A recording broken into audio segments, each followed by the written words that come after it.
Le Paris Saint-Germain est en train de devenir petit à petit une référence dans le monde du football, dans l'Europe du football, dans tout ce que vous voulez. Mais le Paris Saint-Germain a clairement changé de dimension le samedi 31 mai 2025 à Munich contre l'Inter de Milan lors de sa victoire 5-0.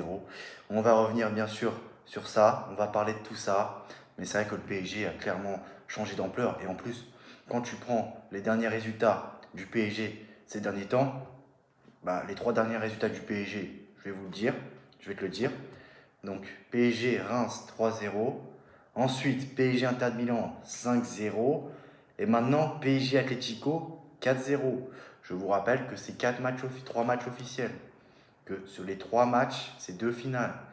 Et non seulement le PSG marque beaucoup de buts, et bien sûr, hein, voilà, on a l'impression que c'était même sans forcer. Non seulement le PSG marque beaucoup de buts, mais en plus le PSG ne prend plus de buts. 3 clean sheets d'affilée. Donc c'est à souligner. Donc bravo au PSG. Et ces jeunes, Mayoulou Time, Seni Mayoulou Time, contre Brest, contre l'Inter de Milan et contre l'Atlético de Madrid, c'est des buts dans les dernières minutes du jeu. 85e minute, 86e minute, c'est le Mayoulou Time. Et le PSG a une nouvelle recrue avec Seni Mayoulou. Voilà, donc on va. D'ailleurs, il a reçu une offre de prolongation de contrat. Voilà, avec Luis Enrique va continuer à donner du temps de jeu au Titi dans cette Coupe du Monde des clubs, dont Warren et tout ça. Warren qui remonte dans mon estime depuis qu'il a déclaré que le PSG était meilleur sans l'autre dictateur. Vous avez compris, t'as compris de qui je parlais. Enfin bref. Donc voilà, plus sérieusement, on va enfin commencer cette vidéo. Donc le PSG est clairement devenu l'équipe à éviter, hein. Il y a pas mal d'équipes qui vont prier la saison prochaine en Ligue des Champions pour éviter le PSG lors des tirages au sort de Ligue des Champions. Et même dans d'autres compétitions, bien entendu. Mais là, le PSG est clairement devenu une référence. Et pour moi, voilà, le PSG vraiment doit surfer sur cette vague. Pareil pour les supporters, le PSG, les joueurs, tout le monde. Les supporters sont en état de grâce. Et il faut que le club, l'institution et ses supporters, le Parc des Princes, surfent sur cette grosse vague, cette vague-là, cette vibe-là. Et vraiment, voilà. Franchement, pour le club, le PSG, je pense que la Ligue des Champions, la future Ligue des Champions du PSG arrivera dans pas longtemps. Franchement, si le PSG continue dans cette voie-là, dans les 5 prochaines années, je pense que le PSG peut gagner une, voire deux Ligues des Champions, voire peut-être plus, tu sais pas. Et vraiment, le PSG est en train, vraiment bravo, hein, l'équipe à éviter. Et en plus, non seulement, là, non seulement il y a une bonne ambiance, j'ai trouvé que ces derniers temps, au Parc des Princes, il y avait une bonne ambiance, mais là, ça va être encore pire pour les adversaires. Le PSG est beaucoup plus fort, il devient injouable, et en plus, avec une magnifique ambiance au Parc des Princes. Je pense que tu peux pas tomber sur un pire stade en Europe que le PSG, en termes de niveau et d'ambiance. Je pense pas que tu peux faire pire qu'au Parc des Princes. Donc vraiment, pour moi je vous le dis, hein, je te le dis, tu peux gagner une Ligue des Champions, mais pour ça, il faudra être très bon à domicile. Pour moi, la clé, vraiment, ce sera la clé, c'est ça, c'est d'être très bon à domicile. Parce que ça peut arriver, voilà, à l'extérieur, tu peux perdre des matchs. À l'extérieur, en Ligue des Champions, c'est compliqué. Mais pour moi, en Ligue des Champions à domicile, tu dois être irréprochable. Et pour moi, ce sera ça la clé. C'est d'être très bon à domicile. Vraiment. Tu dictes ta loi. Vraiment, à domicile, c'est pour toi, quoi. C'est ton château, c'est ta forteresse. Et pour moi, ça passera par là si tu veux gagner la Ligue des Champions. Et le PSG est rentré dans la tête de leurs adversaires, la tête de tout le monde, comment il s'appelle, Diego Simeone, voilà, qui, après je sais pas, c'est un bout de phrase de ce qu'il a dit, mais on comprend pas vraiment le sens de là où il voulait vraiment en venir, ou si c'était une pique contre sa direction, mais voilà, il avait dit que voilà, 70 millions d'euros le PSG, un recrutement en hiver. Donc voilà, en parlant de recrutement, 70 millions d'euros que le PSG avait pour acheter tout ça. Donc ça explique pourquoi, mais non, c'est pas la seule raison. Si vraiment il dit ça pour dire ça, c'est qu'il est clairement de mauvaise foi.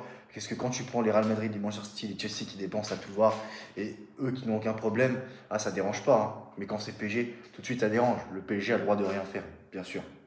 Mais donc voilà, après, pour moi, le PSG et ses joueurs doivent continuer à avoir faim de la gagne. Parce que s'ils n'ont pas faim de la gagne, Luis Enrique va remplacer un joueur par un autre. Tu t'es pas bon, bah, tu vas sur le banc. Et quand tu as un entraîneur, quand tu as un coach comme Luis Enrique, tu as envie de te battre, tu as envie de te crever sur le terrain pour ce mec-là. Et franchement, le PSG, bon, franchement, doit faire un mercato. Il faut que le PSG recrute. Bien sûr, pas non plus recruter 30 000 joueurs, hein, c'est pas ça. Mais il ne faut pas non plus recruter seulement deux joueurs. Voilà, il faut un juste mieux. Il faut quand même recruter. Et si vraiment tu ne recrutes pas, tu auras encore une opportunité au mercato d'hiver. Et ce serait bien de recruter au mercato d'été parce que c'est pas tout le temps qu'il y aura un joueur comme Kvaratskhelia qui va arriver, qui va s'adapter. Donc comme quoi, il faut arrêter de chercher souvent des excuses de temps d'adaptation et tout ça. Si vraiment un joueur est bon, est un minimum bon, normalement il s'adapte assez vite. Il faut arrêter de trouver l'excuse de il s'adapte ou pas. Faut mettre du temps et tout ça.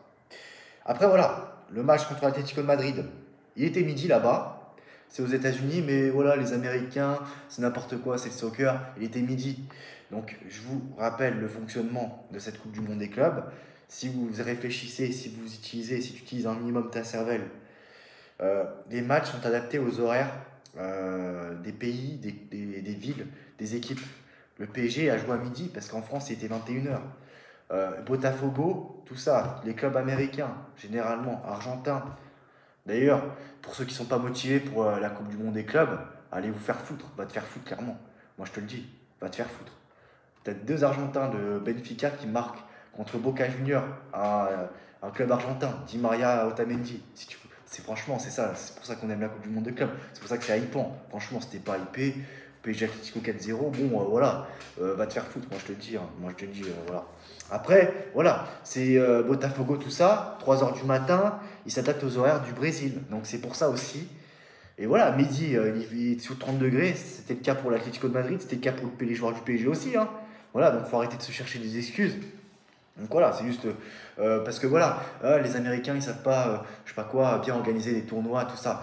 Ouais, mais venez pas sucer à la Coupe du Monde de U26 alors. Ne venez pas parce que je vous vois bien venir quand il y aura la Coupe du Monde de U26. Donc voilà, il faudra faire un bon mercato et bien sûr éviter les blessures. Voilà, on ne sait jamais ce qui peut arriver dans le football. Il faut vraiment recruter.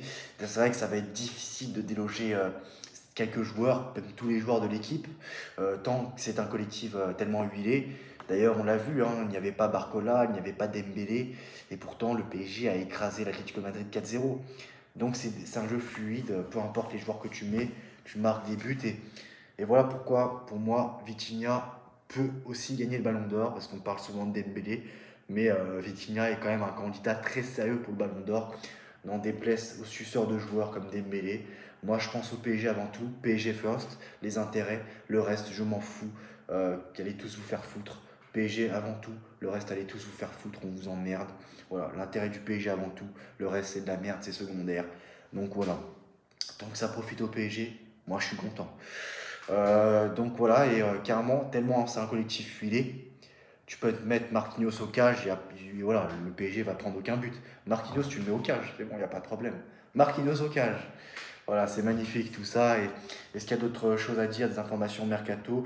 Bah, Ilia Zabarni, ça avance. Et voilà, des joueurs comme Mayoulou, tout ça, vont rentrer petit à petit dans l'effectif numéro 1. L'effectif prime du PSG qui détruit tout. Et voilà, c'est tout pour cette vidéo. N'hésite pas à donner tes avis en commentaire. À très bientôt. Ciao.